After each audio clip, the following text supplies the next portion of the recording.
जी, पाकिस्तान इस वक़्त जो है हालत जंग में है और अफ़गानिस्तान के साथ जो है वो जंग के मामलात चल रहे हैं। इसके अलावा दूसरे सियासी मामलात भी काफ़ी ज़्यादा हैं। तो हमारे साथ सेनेटर अली ज़फ़र साहब मौजूद हैं, जिनका ताल्लुक तहरीक इंसाफ से है। इनसे बात करते हैं कि वो मौजूदा हालात को क्या देखते हैं और किस तरह समझते हैं कि इसका क्या हल है। अली भाई, थोड़ा-सा बताइएगा, अफ़गान वार चल रही है, क्या समझते हैं कि क्या इसका हल होना चाहिए? क्या हम मुसलसल जंग करेंगे या कोई किस तरह देखते हैं? जी, मैंने कल सेनेट पे इस पे बहुत गुफ्तगू भी की। मैं उसका मफ़हूम आपको बताता हूँ। अ, पाकिस्तान है तो हम हैं, और पाकिस्तान कम्स फर्स्ट, मेरे लिए भी आपके लिए भी। और दूसरी बात भी हम बिल्कुल मुत्तफ़िक हैं कि दहशतगर्दी पाकिस्तान में अगर कोई करेगा, चाहे कोई शख्स हो, चाहे ग्रुप हो, चाहे कोई मुल्क हो, तो हमने उसका मुंह तोड़ जवाब देना है। इस पे भी हम मुत्तफ़िक हैं, हम बिल्कुल इकट्ठे हैं, इस पे कोई कॉम्प्रोमाइज़ नहीं है। मेरी नज़र में मैंने एक सजेशन दी है कि इसके साथ साथ अगर कोई यहाँ अटैक करता है, हमने वापस उनको मुंह तोड़ जवाब तो ज़रूर देना है, लेकिन इसके साथ साथ हमें एक स्ट्रेटजी भी, हिकमत के साथ स्ट्रेटजी भी बनानी है। तो मैंने सजेशन ये दी थी कि अगर आप दुनिया को इस वक्त देखें तो दुनिया में तब्दीलियाँ आ रही हैं, एक नया वर्ल्ड ऑर्डर है। इस नए वर्ल्ड ऑर्डर में जो जदीद दुनिया है, इसमें यूनाइटेड नेशंस की वक़्त भी कम हो गई है, क्योंकि वो अपनी करदारात दादें जो हैं वो मंजूर नहीं करा सकते। आप गाज़ा में देखें, इसराइल जो मर्ज़ी कर रहा है, हिंदुस्तान कश्मीर में जो मर्ज़ी कर रहा है, यूनाइटेड नेशंस कुछ नहीं कर पा रहा।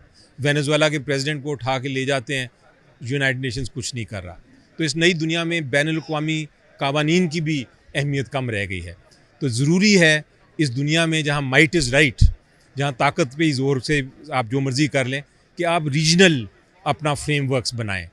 तो मेरे ख्याल से अगर आपको अमन चाहिए लॉन्ग टर्म, तो आपको एक रीजनल फ्रेमवर्क, सिक्योरिटी फ्रेमवर्क बनाना है। और रीजनल सिक्योरिटी फ्रेमवर्क के लिए जितने ममालिक हैं, जो स्टेक होल्डर्स हैं, सी पैक में जिनका स्टेक है, चाइना हो गया, आपके हमसाए मुल्क जितने हैं, उनको आप जो रेलिवेंट हैं उनको आप बिठाएं, और वो एक सिक्योरिटी फ्रेमवर्क बनाए कि अफगानिस्तान को मॉनिटर किया जाए कि वो टेररिस्ट एक्टिविटी तो नहीं कर रहे, और अगर कर रहे हैं तो फिर उनके खिलाफ सैंक्शंस हों। ये जो रीजनल, ये जो री जी आपका जी वो बड़ा अच्छा है। हाँ। लेकिन इसमें ये चीज़ जो हम अब देख रहे हैं, ख़ास तौर पे भारत और इसराइल का गठजोड़ है और उन्हें बाकायदा जो अफ़गानिस्तान है उसके लिए फंड जो है वो एलोकेट किए हैं। तो क्या समझते हैं कि ये किस तरह हम इसको टैकल करेंगे, इस दोनों गठजोड़ को, भारत का जो हमारे खिलाफ चल रहा है? बिल्कुल आपने दुरुस्त फरमाया। ये 1947 में हमें आज़ादी मिली थी। उस वक्त एक मुआहदा हुआ था हिंदुस्तान और इज़राइल में, और मुआहदा ये था कि हमने किसी ना किसी तरह पाकिस्तान को नुकसान पहुंचाना है, इसको डीस्टेबलाइज़ करना है। और उस वक्त ये मुआहदा ये हुआ था कि हमने अफ़गानिस्तान की जो सरज़मीन है उसको इस्तेमाल करना है। ये 1947 की बात है, और इसका इंकशाफ हुआ था जब ये यूरोप में हिंदुस्तान के ऑफिशियल्स और इज़राइल के ऑफिशियल्स मिल रहे थे। तो हमारी जो इंटेलिजेंस एजेंसीज थी उन्होंने दस्तावेज़ात हासिल किए, और ये दस्तावेज़ात फिर पब्लिश भी हुए। तो अब जो मोदी कर रहा है और जो नेतन्याहू कर रहा है, जो प्राइम मिनिस्टर इज़राइल के हैं और हिंदुस्तान के हैं, जो हाथ इन्होंने मिलाया है, ये उसी की एक कड़ी है। और चूंकि ये अब दोनों ऐसे लोग हैं जो कि क्रिमिनल्स हैं, जो एक गाज़ा में शहीद कर रहा है लोगों को, बच्चों को, माओं को, बेटियों को, और एक कश्मीर में शहीद कर रहा है बच्चों को, बेटियों को, माओं को, हमारे जवानों को। वो दोनों मिलके अब अफ़गानिस्तान को इस्तेमाल करना चाहते हैं हमारे ख़िलाफ़। तो ये इसके लिए मैं कहता हूँ कि ज़रूरी है, यूनाइटेड नेशंस आपकी मदद नहीं कर सकेगा। आपको रीजनल यहाँ जो जो स्टेक होल्डर्स हैं, बिलखुसूस चाइना, रशिया, इस किस्म के जो ममालिक हैं जिनका स्टेक है, तुर्कमिस्तान, उज़्बेकिस्तान, इन सब को बिठा के एक रीजनल फ्रेमवर्क बनाना है और अफ़गानिस्तान को उस तरह रोकना है। अच्छा, एक तो अफ़गानिस्तान जो है, भारत जो है वो इससे पहले भी यहाँ पे जो है वो फंडिंग करता रहा है हमारे ख़िलाफ़।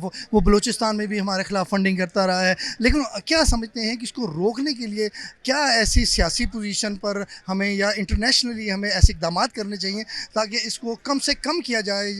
इस सारे जो हमारे ख़िलाफ़ हो रहा है, उसके हवाले से आप क्या समझते हैं, क्या करना चाहिए? मैं समझता हूँ जी, जैसा मैंने कहा कि एक इस वक्त फ़ोरम है जिसका जिसका मकसद ही ये है कि अमन कायम करे दुनिया में, और ये भी ज़िम्मेदारी उनकी है कि कोई मुल्क दूसरे मुल्क के ख़िलाफ़ कोई टेररिज्म, टेररिस्ट एक्टिविटी ना करे, कोई दहशतगर्दी ना करे, मुदाखलत ना करे उसके इंटरनल अफेयर्स में। यूनाइटेड नेशंस ही है वो फ़ोरम, उधर तो हर रोज़ हमें जाना चाहिए। हर हर जगह अपनी पिटिशन हर रोज़ आवाज़ उठानी चाहिए। ये नहीं कि आप एक बार उठा लें और फिर आप 15 दिन 20 दिन इंतज़ार करें। लेकिन जिस तरह मैंने कहा कि वो मौसर अब इतना इफ़ेक्टिव नहीं रहा, वो कमज़ोर है। वहाँ आप डिबेट कर लेते हैं लेकिन वो आगे कोई एक्शन नहीं होता। मगर वो हमारा फोरम को छोड़ना नहीं, हमने हर फोरम पे जाना है और भरपूर तरीके से जाना है। उसके साथ साथ ये जो रीजनल मैं बात कर रहा हूँ फ्रेमवर्क की, ये बहुत ज़रूरी हो जाता है क्योंकि इसी के ज़रिए आप सैंक्शंस यूनाइटेड नेशंस तक एक ज़्यादा बड़ी आवाज़ पहुँचेगी। जब पाकिस्तान की आवाज़ के साथ 10 और ममालिक की आवाज़ होगी और एक फोरम की आवाज़ होगी तो उसका ज़्यादा असर होगा। एक अरब लीग बनाया, एक इस्लामिक हमारा लीग है ISO OIC Organisation of Islamic Countries. OIC जो है वो OIC में को आप देखें कि वो भी उसी तरह है यूनाइटेड नेशन, इतना के नाम भी भूल गया मुझे, इतनी कमज़ोर हो गई है कि वो भी इफ़ेक्टिव नहीं रही। अगर उसको भी हम उजागर कर सकें और उस पे उधर उसके फोरम से भी आवाज़ उठा सकें तो वो भी एक बहुत अहम चीज़ है।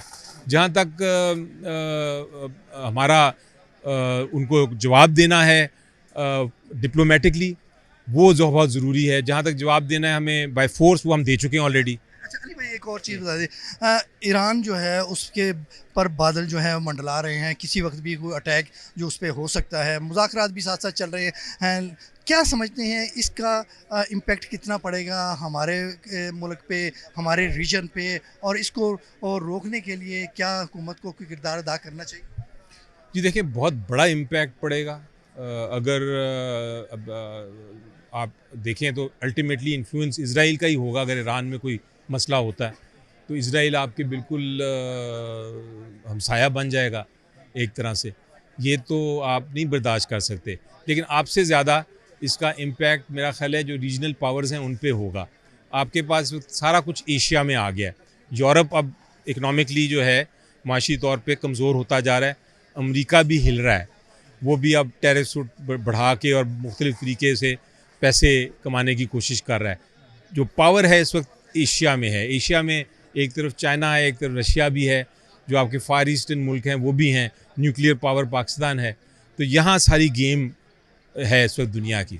तो सबसे हमारे से ज़्यादा चाइना और रशिया का भी इसमें स्टेक है कि चाइना में आके वेस्टर्न पावर्स ना बैठ जाएँ ईरान में आके, क्योंकि ईरान के साथ ये खिता सबका ताल्लुक़ है। यहाँ CPEC का ताल्लुक़ है, आपकी सारी जो सेंट्रल एशियन स्टेट्स हैं उनका ताल्लुक़ है। तो ये बड़ा एक सीरियस इशू है। लेकिन मेरा ख़्याल के मुताबिक बेस्ट सलूशन तो इसकी ये है कि नेगोशिएशन के ज़रिए, जो ईरान ने कहा भी है कि आप ऐसी कंडीशंस ना लगाएं जो हम मान ही नहीं सकते, आप ऐसी चीज़ों पे बात करें जिसको हम मान लें ताकि हम एक समझौता कर सकें। ज़ाहिर इन हालात में जो इस वक्त नेगोशिएशन भी चल रही है, आप समझते हैं कि बड़े बड़े स्टेक होल्डर भी हैं। जैसे सबसे बड़े एशिया में अगर हम अपने पास देखें तो रशिया और रूस और चाइना जो है वो पावर्स हैं एक, और क्या वो इसमें कोई किरदार अदा करने के समझते हैं काबिल है, और हुकूमत को इसमें कुछ इनपुट दे के उनको आगे लाना चाहिए ताकि वो इस रोकने में, इस जंग को रोकने में कोई 100% जी, 100%। क्योंकि देखें अब चाइना वो नहीं रहा जो आज से 10 साल पहले था। अब चाइना ने अपनी इकोनॉमिक पावर तो बन गई है, उन्होंने ये भी दिखा दिया है कि हम एक मिलिट्री पावर भी हैं।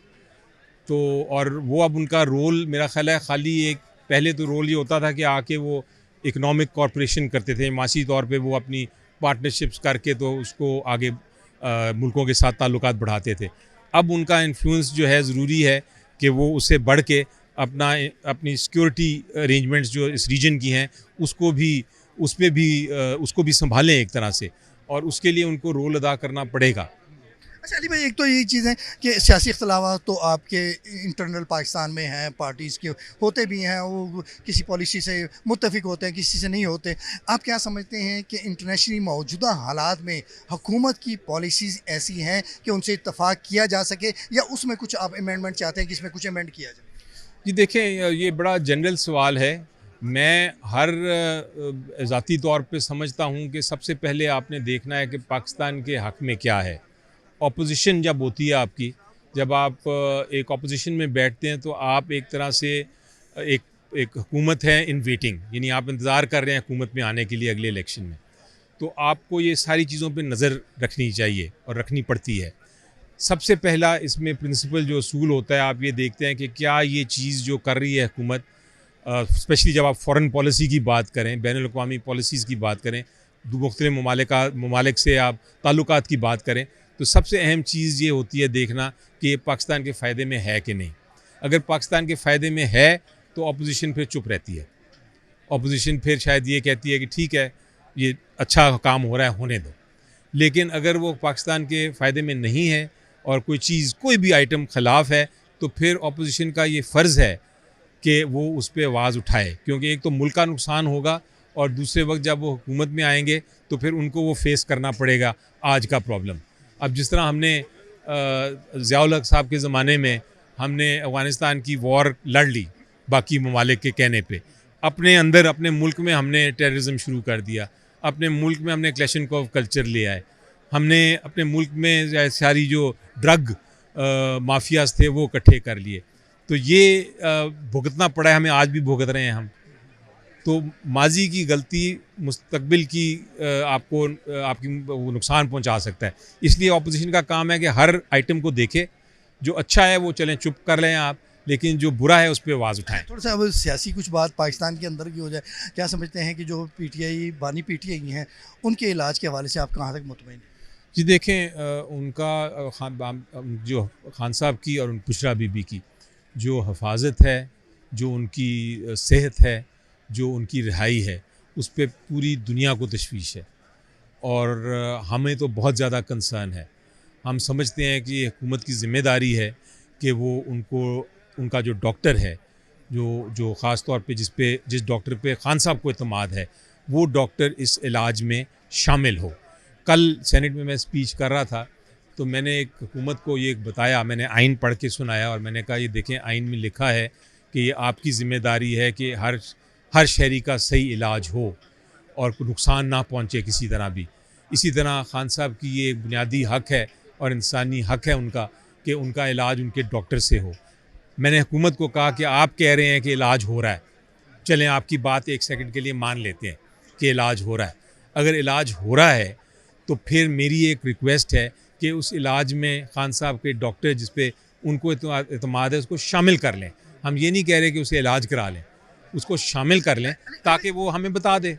एक तो चीज़ जो है ना वो ख़ास तौर पे ये देखनी जा रही है, एक तो खान साहब जो हैं बानी पीटीआई वो बीमार हैं, उनकी सेहत का कंसर्न है, यहाँ पे पीटीआई जो है वो आपस में लड़ रही है, किसी न किसी इशू पे कोई ना कोई स्टेटमेंट आ रही हैं, जैसे उनकी बहनों की स्टेटमेंट आ रही है, पार्टी की अपनी एक पॉलिसी है उसकी, इसको क्या समझते हैं, इससे ज़्यादा नुकसान नहीं हो रहा? जी, आप बात शायद ज़िक्र कर रहे हैं जो अभी हुआ, उसके एक तरह से दो मौक़िफ़ आए कि किस तरह इलाज नहीं हुआ या उनको अस्पताल किस तरह लेके आया गया, और जो बैरिस्टर गौहर साहब ने कहा वो एक मौक़िफ़ है, जो अलीमा ख़ान कह रही हैं वो एक मौक़िफ़ है, आप शायद उसकी बात कर रहे हैं। तो मेरी नज़र में देखें, सबसे क्या हुआ क्या नहीं हुआ, सबसे ज़रूरी चीज़ ये है कि हम खान साहब का इलाज सही हो रहा है कि नहीं। तो मैं तो एक ही चीज़ कहूँगा कि इस चीज़ को कंफर्म करने के लिए हुकूमत को चाहिए कि जो डॉक्टर हैं उनके उसको शामिल कर लें इलाज में, पता चल जाएगा, कोई इशू ख़त्म हो जाएगा। आपकी बात दुरुस्त है कि जब आप इस तरह की बातें होती हैं कि एक मौक़िफ़ एक तरफ पे दूसरा मौक़िफ़ दूसरी तरफ, तो उससे अल्टीमेटली नुकसान खान साहब को ही होता है। तो ज़रूरी है कि हम इसमें ज़्यादा